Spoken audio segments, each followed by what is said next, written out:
Sadaf, last book तूने कौन सी पढ़ी थी? हम ऐसे थोड़ा सा ना इंट्रो देख के ड्रामेटाइज करके मौजू बताते हैं, असल में हमें पता होता है पहले से हम किस पे बात कर रहे हैं, समझ लो ना? हाँ, मैं भी प्रिटेंड करी थी वहाँ। हाँ बोलो। कौन तो क्या मौजू रखे? अच्छा मौजू, अच्छा कौन सी बुक पढ़ी थी? फिर मैं ऐसे करूँगी तो तुम ऐसे बोलना। हाँ, कौन सी बुक पढ़ी थी लास्ट तूने? मैं भी पढ़ रही हूँ। अच्छा, और ये बुक मैंने पता नहीं कितनी दफा पढ़ी हुई है। ओके। गेस कर। 100 Rules of Love। 40 Rules of Love, वो तो खैर मेरी वो फेवरेट नहीं, बुक वो है। खान साहब ने दी थी। हाँ, इसका उनकी भी उर्दू वर्जन फेवरेट है। उर्दू वर्जन पता है तुम्हें? नहीं। 100 Rules of Love नहीं पता तुझे? उर्दू वर्जन मतलब? हाँ, 40 रूल्स उन्होंने ट्रांसलेट कर दिए। हाँ। 60 रूल्स बताए इन्होंने कि बदतमीजी नहीं करनी है आपको, तमीज से कैसे करना है, क्योंकि पाकिस्तानियों के हाथ में दे दी ना खान साहब ने, तो हमारी कौम तो निकल गई अलग से। तो वो जो 60 रूल्स थे ना बाकी वाले, वो खबरदार जो मेरी फेवरेट किताब के बारे में कुछ भी कहा तुमने। अच्छा, तो कौन सी बुक पढ़ी लास्ट इस बता? वक्त मैं पढ़ रही हूँ जाविया वाह, सीरीज की पहली किताब। एक प्रमोशन है यहाँ पर। जाविया की ऑडियो बुक आपको इसी चैनल पे मिलेगी। 47 चैप्टर्स मैंने रिकॉर्ड किए हैं। 6 महीने का टाइम मुझे लगा है, और इसका लिंक भी मैं डिस्क्रिप्शन में डाल दूंगा। हाँ, तो प्रमोशन खत्म, आगे बढ़ो। तो जाविया तूने पढ़ी? अशफाक अहमद साहब की बहुत ज़बरदस्त किताब मैं है। पढ़ रही हूँ क्योंकि जिंदगी के मुख्तलिफ हालात में जब आप जाविया पढ़ते हैं ना, वाह आपको उन हालात में उससे रिलेटेड वाह इंफॉर्मेशन वाह वाह वाह, रिलेट करने के लिए मिलती है। जबरदस्त। जिन हालात में मैं इस वक्त हूँ, मैं जाविया पढ़ रही हूँ, मुझे लग रहा है मैंने ये पहले नहीं पढ़ी थी, बिकॉज अब मेरे सोचने का तरीका मेरी जिंदगी के हालात से रिलेटेड हाँ उस किताब को अलग तरीके से समझ सकता है। हाँ। आज मैंने एक छोटी सी अच्छी बात पढ़ी उस किताब में, कोशिश क्या? करूंगी जल्दी से बताने की। उसमें लिखा था कि जिंदगी में कोई भी कदम उठाने से पहले आप 2 बातें सोच लें कि ये कदम आप दिल से उठा रहे हैं या दिमाग से उठा रहे हैं। अगर वाह। कदम दिल से उठेगा तो कदम के बाद कदम बढ़ता चला जाएगा, लेकिन अगर वो कदम दिमाग, तिल्ली, पित्ते, जिगर कहीं और से उठता है ना, तो काम नहीं बनेगा। क्या that is something I needed. मेरी इंस्पिरेशन थी उस बात की। जबरदस्त, मैंने समझ लिया और समझने वाले समझते हैं। क्या बात है। मैं सच बताऊं, जाविया एक ऐसी किताब है, हाँ। आप ऑडियो बुक सुने या ना सुने, या मैं तो कह रहा हूँ पढ़ें, क्योंकि आजकल हमारे यहाँ पढ़ने का जो कल्चर है ना वो जब खत्म बोला हो गया जाता है ना तो पढ़ी जाती है। लेकिन बहरहाल एक सुस्ती भी है आजकल हमारे जो ना जहनों में ये बात है कि भाई हम पढ़ें क्यों, हम सुन क्यों नहीं, हम शॉर्टकट हम ये कर लें वो कर लें। लेकिन जाविया आप किसी भी फॉर्म में सुने, पढ़ें, जो भी करें, जरूर पढ़ें, अपने ऊपर एहसान करेंगे आप। यकीन करें। जाविया के अंदर मैं कहता हूं कि अगर आप रोज एक चैप्टर पढ़कर अपने बच्चों को सुनाए ना, आप उनकी लाइफ में वो चेंजेस देखेंगे जो आप चाहते हैं कि आपकी लाइफ में चेंज हो। आप खुद भी और उन बच्चों की जिंदगी में भी एहसान करेंगे उनकी जिंदगी पर, अगर आपने उनको पढ़ के दिखाएं। इसके अलावा बता, हमारे यहाँ वैसे तू जो बात कर रही थी अभी, इतना कल्चर है नहीं किताब पढ़ने का यार। तुमने अभी एक बात बोली सुस्ती वाली, हाँ, कि लोग पढ़ते नहीं है। सुस्ती के मारे। तुम्हें एक बात बताऊं, लोग सुस्ती का नाम नहीं देंगे इसको। हम लोग ना एक इल्यूजन में जी रहे हैं कि हमें बहुत कुछ पता है। हाँ। हम लोगों ने इंस्टाग्राम पे कोटेशंस वाले पेजेस लाइक किए हुए हैं, पैराग्राफ्स और 2-2 लाइनों वाले पेजेस लाइक किए हुए हैं। वहाँ पे हम कुछ ना कुछ पढ़ते रहते हैं। फैंसी सी एक fancy बैकग्राउंड सा पिक्चर कुछ, से हाँ। लेके अच्छे से फॉन्ट में आपने पढ़ लिया, इट मींस आपने पढ़ लिया। हाँ। एक सरफेस ना इन्फॉर्मेशन सबकी है, सब जानते हैं। जॉन एलिया का कोई शेर पढ़ा होगा, वासिफ का कोई कोट पढ़ा होगा, परवीन शाकिर का कोई शेर पढ़ा होगा। तो नामों से हम बहुत कुछ नामों कर से, जाते हाँ। हैं, लेकिन नाम के अंदर सब्जेक्ट क्या था, मैटर क्या था, वो हमें नहीं पता। And that's a shame. हम इंस्टाग्राम पे आधा घंटा स्लाइड करने के बाद देख लेते हैं कि ओ हो कितनी प्यारी बात है, कितनी गोल्डन कोट है, ये है वो है।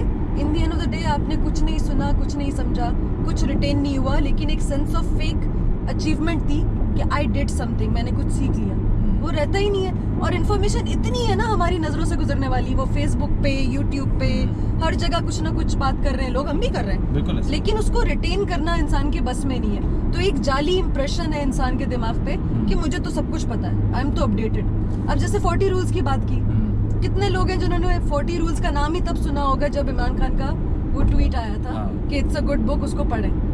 अब 40 रूल्स के बारे में सब जानते हैं, किस कॉन्टेक्स्ट में, कि इमरान खान ने रेफर किया था।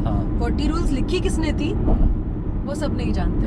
बहुत सारे लोग जानते होंगे, बट एलिफ शफक बहुत फेमस बुक होगी, लेकिन अभी भी ऐसे लोग होंगे जिनको नहीं पता कि वो बुक किसने लिखी और किस बारे में थी। सो ये जो फेक इंप्रेशन हमारे माइंड्स में चल रहा है ना, with the load of information in front of us, उसका कोई फायदा नहीं। असल में मसला ये ना, हमारे यहाँ तो जब वो वर्ड लव आ जाता है ना, तो लोग तो 40 रूल्स ऑफ लव लेके घर पे इसलिए आए थे कि इसमें भी कोई मिस्टेक रहे होगा। हालांकि उसके 50 रूल्स थे, लेकिन यहाँ 40 शेड्स हैं, 40 लव्स हैं, 40 रूल्स हैं। खैर, तो ये है mentality. I am sorry but ये सच है, ये सच है। लोगों को 40 रूल्स ऑफ लव का मतलब यही पता होगा, बट वो एक कमाल किताब है। आई एम श्योर जब आप पढ़ेंगे तो आपको पता चलेगा। और उसके मतलब उर्दू में ट्रांसलेशन भी अवेलेबल है, तो आप किसी भी करीबी बुक स्टॉल पे जाएं, आपको मिल जाता है वो इजीली। और बहुत ही पुरानी किताब है, मतलब कोई नई नहीं है कि आपको उसकी ट्रांसलेशन के वेट करने पड़ेंगे, सब कुछ अवेलेबल है। इवन उसकी ऑडियो बुक भी है अगर आप पढ़ना चाहें। और अगर हम लोग नकलचोर कल्चर में भी आ गए ना कि कोई और कर रहा है तो हम भी कर रहे हैं जी, तो उसी कल्चर के तहत ही किताब पढ़ ले कि कोई और पढ़ रहा है तो हम भी पढ़ लेते हैं। कोई और किताब के बारे में बात कर रहा है या उसकी गुफ्तगू में वजन है क्योंकि उसके लिंक्स और रेफरेंसेस बहुत स्ट्रांग है, तो आप भी ऐसा कर लेना, किताबें पढ़े, किसने मना किया। और पता है क्या, आपके पास जो इल्म किताब पढ़ने से आता है ना, मैं हमेशा ये बात कहता हूँ कि 84 साल की उम्र में अशफाक अहमद साहब इंतकाल कर गए, ठीक है, 2004 में, सितंबर 2004 में। अशफाक साहब 84 साल की ज़िंदगी जाविया की 3 जिल्दों में लिख कर गए, ठीक है। अगर आप उन 3 जिल्दों को जाविया की पढ़ेंगे तो आप ये सोचें कि आपने किसी इंसान के 84 साल के तजुर्बे को इन 3 किताबों में, जो कि आप मुश्किल से 3 महीने में पढ़ सकते हैं, अगर आप जाविया 1 1 महीने में, 2 और 3 महीने में तीसरी किताब पढ़ लेते हैं, तो यार आप किसी 84 साल का एक एक्सपीरियंस उन 3 किताबों से ले सकते हैं। यानी आपकी उम्र अगर 20-22 साल है, 25 साल है या 30 साल है, आप सोचें जरा, आप 84 को प्लस करें 30, आपका एक्सपीरियंस जो है वो 100 प्लस हो जाएगा। बिल्कुल ऐसा ही है, क्योंकि वो तजुर्बात होते हैं जो आप पढ़ लेते हैं, वो गलतियां होती हैं जो वो इंसान कर लेता है और वो उसमें लिख लेता है, आप उन गलतियों से बच जाते हैं। आप उन गलतियों से बच जाते हैं और लिखने वाले का अंदाज़े बयां भी बड़ा मैटर करता है, बहुत मैटर करता है। अशफाक अहमद साहब की किताबों की, खासतौर पे जाविया की सीरीज की, और उनकी एक और किताब है बाबा साहिबा, जो उसी पैटर्न पर है, लेकिन उसका टाइटल अलग है, राइट। वो पढ़ने के बाद मुझे एक बहुत इंपॉर्टेंट चीज समझ में आई और मैं अक्सर I used to beat myself up for it. मुझे लगता था कि एक अच्छा इंसान हर तरह से अच्छा होता है, वो बेसिकली एक फरिश्ते का अवतार होता है जिसमें कोई बुराई नहीं होती। लेकिन जब ऐसा नहीं है, ऐसा नहीं है, तो मैं अपनी अगर बात करूं छोटी सी, कि अगर मैं दिन में इंटेंशनली 8 अच्छे काम करती हूँ और अनइंटेंशनली एक बुरा काम कर जाती हूँ, तो मैं रात में बैठ के खुद को कोसती थी कि यार सदफ, तू इतनी कोशिश करती है अच्छा बनने की, लेकिन देख तू अच्छी नहीं है। इट वॉज ओनली जब मैंने जाविया पढ़ी और वो पढ़ने के बाद मुझे एहसास हुआ कि अशफाक अहमद साहब जैसे इतने नॉलेजेबल लोग भी अपनी गलतियां ओन करते हैं, उसको गुनाह के जिम्मे में नहीं डालते कि मुझसे कुछ स्लिप हो गया तो मैं गुनाहगार आदमी हो गया, मेरी तो कभी बख्शिश नहीं यार। इंटरव्यूज में इन्होंने कहा है, इंटरव्यूज में एक बानो कुस्सिया, अगर आप यूट्यूब पे सर्च करें वो है मौजूद, नईम बुखारी साहब लेजेंड, उन्होंने एक इंटरव्यू किया था बानो कुस्सिया का और अशफाक अहमद साहब का, और उसमें बड़े बड़े ज़बरदस्त जो आजकल के बड़े शौरा हैं वो बैठे हुए थे सामने ऑडियंस में, और उन्होंने भी सवाल किए थे और उन्होंने जवाब दिए थे। वो बहुत ही मज़े का है। तो वो उनकी लाइफ की वो जो रंगीनियाँ है ना, जो हम एक बाबा दाढ़ी वाले की उम्र में देखते हैं, जो हमने लेटली देखा था, वो नहीं मिलेगा, वो नहीं मिलेगा। वो आपको एक अलग रंग है अशफाक साहब का, जो उस इंटरव्यू में आपको मिलेगा। आपको पता चलेगा कि वो भी एक जिंदगी जी कर आए। इसी तरह से जितने भी राइटर्स हैं, मुमताज मुफ्ती हैं, कुदरतुल्लाह शहाब हैं, अगर आप उनकी जिंदगियां पढ़ेंगे, आप अगर शहाबनामा पढ़ेंगे, अगर आप लब्बैक पढ़ेंगे मुमताज मुफ्ती की, ये सारी वो किताबें मैं रिकमेंड करूंगा। ये पाकिस्तान में 1000 रुपए की भी नहीं है किताब, बिल्कुल ऐसे ही है। और आपकी जिंदगी तब्दील हो जाएगी और आपके हर शोबे, एवरी फील्ड ऑफ इंटरेस्ट से रिलेटेड किताबें मौजूद हैं। अगर आपको सफर करना पसंद है, उर्दू वाला सफर करना पसंद है, इंग्लिश तो वाला आप तो हमें जबरदस्ती करवाया जाता है। आप अभी बैठ के फेसबुक पे ट्रैवल लॉग्स में लोगों की तस्वीरें देखने के बजाय आप अच्छे लोगों के सफरनामे पढ़ें, आपको एक अंदाजा होगा। और एक नाम जो है, आई एम श्योर तेरे दिमाग में भी चल रहा होगा, नाम बता दे। हकीम मोहम्मद सईद के सफरनामे, बिल्कुल है ना। एक दूसरा नाम भी बता, चल 2 नाम। अभी तुमने नाम लिया ना मुफ्ती मुमताज साहब का। मुमताज मुफ्ती के अलावा मुस्तनसर हुसैन तारक साहब। अरे कैसे भूल सकते हैं, कैसे भूल सकते हैं। क्या बात है। आप वो सफरनामे पढ़ें, इतने इंटरेस्टिंग हैं। और मैं एक मजे की बात बताऊं, किताबों की एक अच्छी बात ये होती है, उनके किरदारों की कोई शक्लें नहीं होती। आप अपनी मर्जी से चेहरे दे सकते हैं, जो चाहे आप चेहरे दे सकते हैं। यहाँ पर आपको अगर कोई ड्रामा दिखाया जाता है तो उसमें आपको हुमायूं सईद, फैसल कुरैशी, नुमान एजाज की तस्वीरें दे दी जाती हैं कि यही हैं वो लोग। अगर आप इस कहानी को दोबारा सुनेंगे भी तो आपको वो शक्लें याद आ जाएंगी। तो सफ़रनामे की खास बात ये है, आप उसमें कोई भी किरदार डाल दें, कोई भी शक्लें डाल दें, इवन आप अपने आप को डाल दें।